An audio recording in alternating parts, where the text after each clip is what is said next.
Well, there's a lot of catching up to do this school year, especially when it comes to reading skills. The founder and CEO of Start2Finish, Brian Warren, joins us now with what they're doing to address literacy lag. So great to have you in studio again. Oh my goodness, it seems like forever, but I mean, you look like you are just enjoying the day and just as fresh and well, thanks. It's makeup. No, it's you.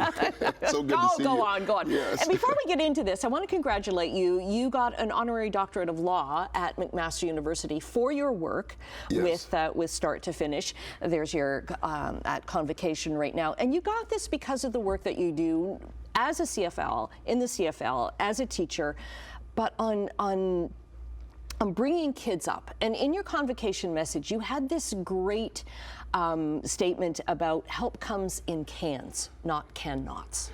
Yeah, you know, when you look, Annette, and thank you. Yes, it's been one of the highlights of my life, absolutely.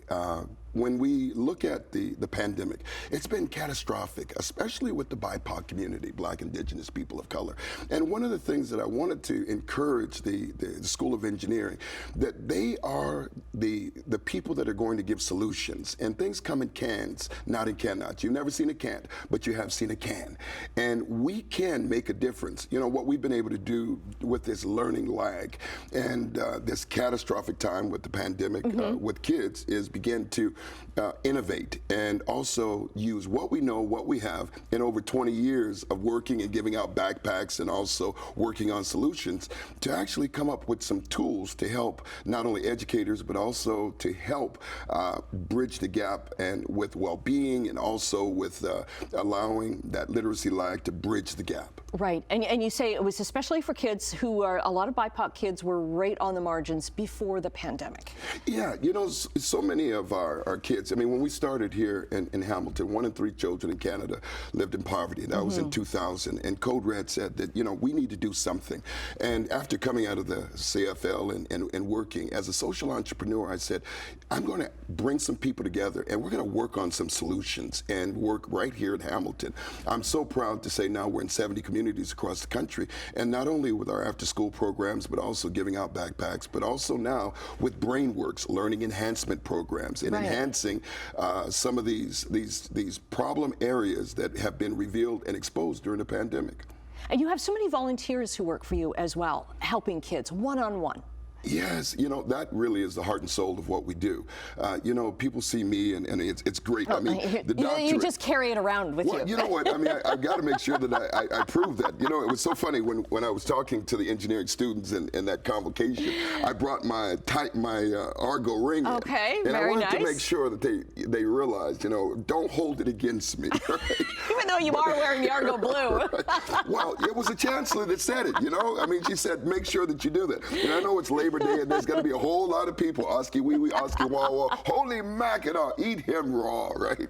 But, you know, one of the things that I wanted them to understand is they also, during a very difficult time, you know, they got their education, they pushed through, they worked through, and now they have the tools to succeed.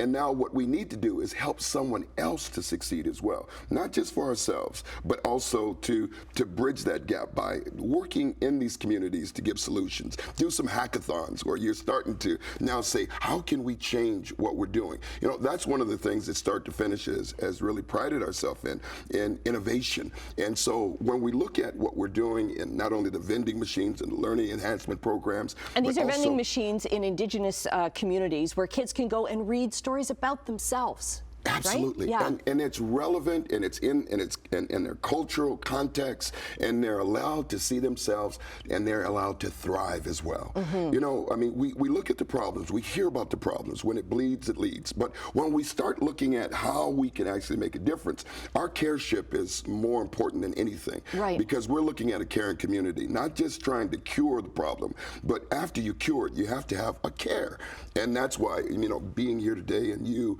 allowing me to show this off right before Labor Day as well. I'm sure that, you know, this is like a highlight. Yeah. But the program is really helping not only educators but also the country in 70 locations. Right, and we'll tell you how you can help as well. We've run out of time, but we want to let people know how they can help out with Start2Finish, because you're looking for donations, you're looking for volunteers. We'll get that up on our website. Brian, pleasure. So good to see you. Thank you. Thank you.